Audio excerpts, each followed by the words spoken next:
If you listen, people will take you where they want to go with a conversation, because most people haven't had someone just listen to them really for like more than 10 minutes ever in their life. Your job isn't to lead, it's to follow. This is some of the most beautiful advice on conversation that I have ever heard.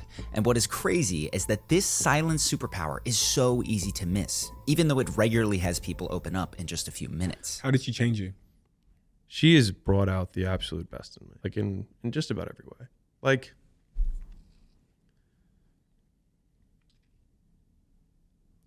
didn't think we were gonna go here. Your mother left your father? She escaped when I was about 4 months old. So it was, bad before that. And then, yeah. Have you spoken about this before? No. I don't know. I like you. And I can confirm firsthand how powerful Steven's presence is, since a similar thing happened with me, though later in our conversation. So in this video, I want to break down Steven's hidden conversational skill set and how you can use it to connect with anyone, especially if you're a naturally quiet person.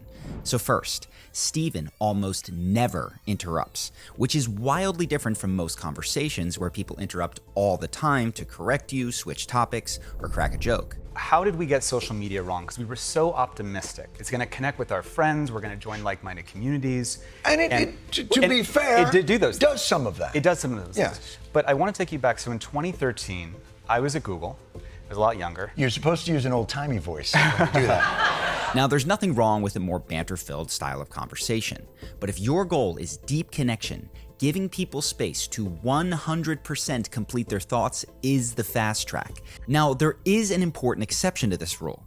Steven will interrupt if it takes the other person deeper into their emotions. So if someone speeds through an emotional story, he'll pause them to get more information. I worked hard at school, mostly because I just didn't want my dad to be upset with me, which was the main driver for most of my achievement in my career. And I was very, very sad at that point in my life. And so it was very much like, I always hoped I wouldn't wake up the next day. Do you mean that? Truly. You really mean that? 100%. 100%. Because I remember when I was looking at... Or if someone mentions something emotionally charged, he'll show that he's curious to know more. I have done roughly quarterly psychedelic journeys for the last couple of years. Why are you doing it? Why am I doing it? Honest answers only. To connect with my heart. It has helped me address the barriers to that, the shame, and we didn't go super deep today into it, but the things that I've alluded to in my past that I thought made me broken or unworthy of showing up fully. Where did that come from? Yeah, When you slow down to dig deeper, it signals that you do care, that the other person can get vulnerable without you pulling away. And it's this combination of wide open space plus emotional digging that draws people into their deeper vulnerabilities. I had that sense of impending doom and I didn't know how to make it go away. I kind of asked this question earlier, but was there a moment where you found out what was wrong? Yeah. When I was about 8,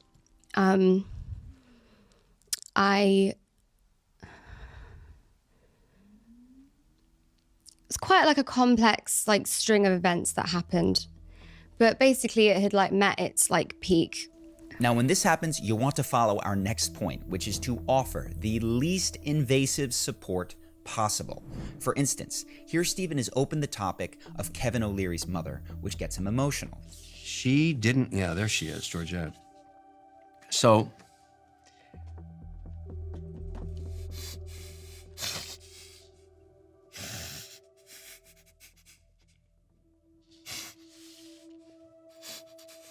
But from this point on, Steven sits in silence for 3 minutes while Kevin processes grief, shares a story about her, and then moves on to another topic. This is completely opposite to what most people do, because when most people are around an upset person, they do everything they can to stop that person from feeling upset, which just has the effect of shutting them down. Now, if you do want to support someone with your words, just remember this tip. In highly emotional moments, say less.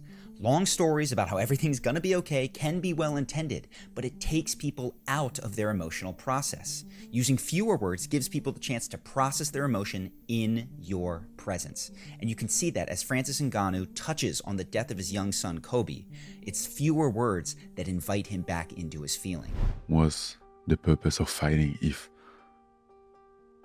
I will end up not being able to fight for the only person that I can fight for?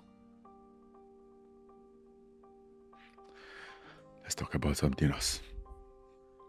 Yeah, I'm sorry.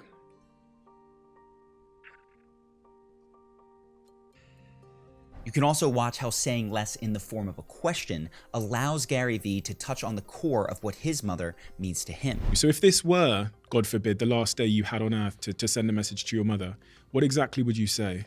You did it. I would just say she did it. What did she do? She made me happy. Now, sometimes people will have a really hard time in these emotional moments. And if your instinct says that even more support would be helpful, physical touch is a superpower here, and it doesn't need to be rushed. It's okay, take your time. I'm gonna come and give you a hug. I feel really compelled to give you a hug.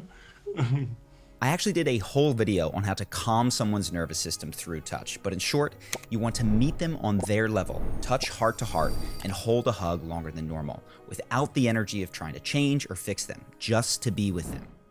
Do you have a tissue?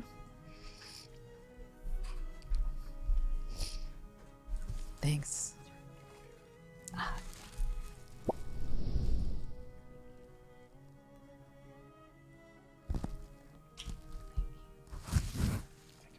You give nice hugs. So remember, when people get emotional, they do not need you to do anything to get them out of it. If you just stay present with them, that is often the greatest gift. And when someone has processed a big emotion or shared a vulnerable story, it can be really beautiful to use our next point, which is to offer them an empathetic mirror.